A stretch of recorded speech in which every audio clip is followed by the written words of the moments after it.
অসমীয়া প্ৰতিদিনৰ লখিমপুৰৰ কাৰ্যালয়ত আক্ৰমণ কাপুৰুষৰ দলৰ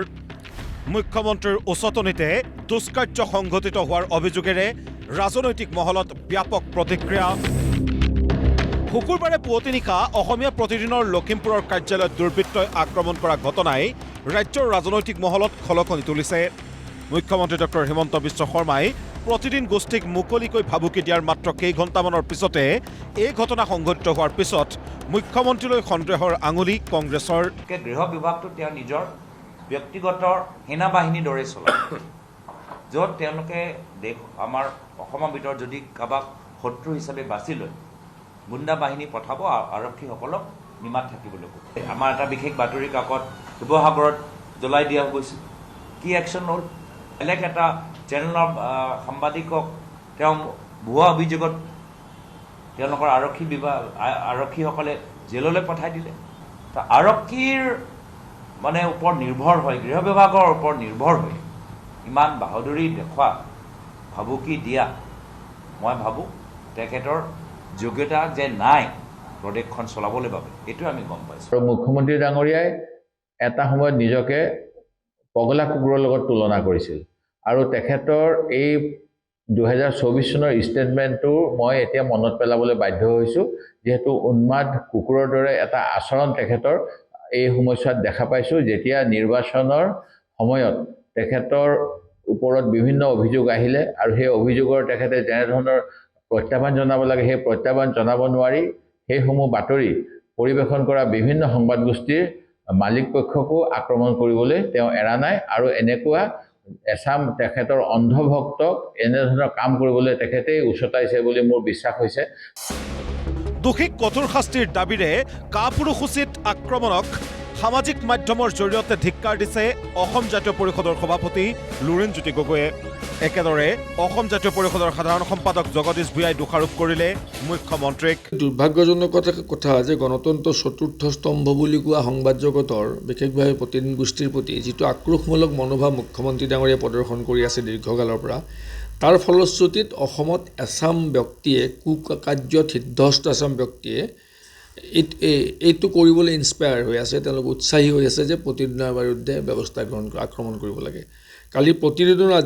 কাৰ্যালয় আক্ৰমণ কৰাটো গণতন্ত্ৰৰ এটা কলা অধ্যায় এটা কলা দিন এয়া মুখ্যমন্ত্ৰীৰ হিংসা আৰু প্ৰতিশোধ পৰায়ণতাৰ বহিৰ্প্ৰকাশ বুলি ধিক্কাৰ দিলে CPI আৰু ৰাইজৰ দলে এয়া হ'ল হিংসা আৰু প্ৰতিশোধ পৰায়ণতাৰ আক্ৰমণ হ'ব গতিকে তাৰ আমি এই প্ৰৰোচনাৰ পাছত তেওঁলোকৰ সন্দেহ কৰিছোঁ আমিও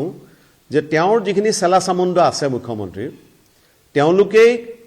নেতৃত্ব লৈ কালি প্ৰতিদিনৰ লখিমপুৰ কাৰ্যালয়ত যিধৰণে পুৱতি নিশা আক্ৰমণ কৰিলে ই অত্যন্ত গৰ্হিত আৰু আমি ইয়াৰ বাবে মুখ্যমন্ত্ৰীৰ প্ৰৰোচনাকে দায়ী কৰিব বিচাৰোঁ কাৰণ ইয়াৰ আগতে এনেকুৱা ঘটনা আমি কেতিয়াও শুনা নাই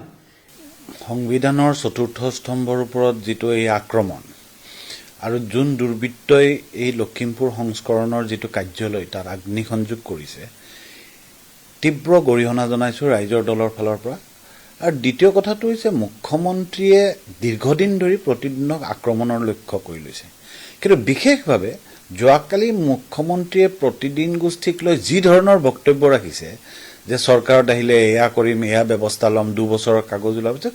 এইটোৰে আচলতে দুৰ্বৃত্তক যোনে এই কামটো মানে এই অঘটনটো ঘটাইছে তেওঁলোকক উৎসাহিত কৰিছে এই মুখ্যমন্ত্ৰীগৰাকীয়ে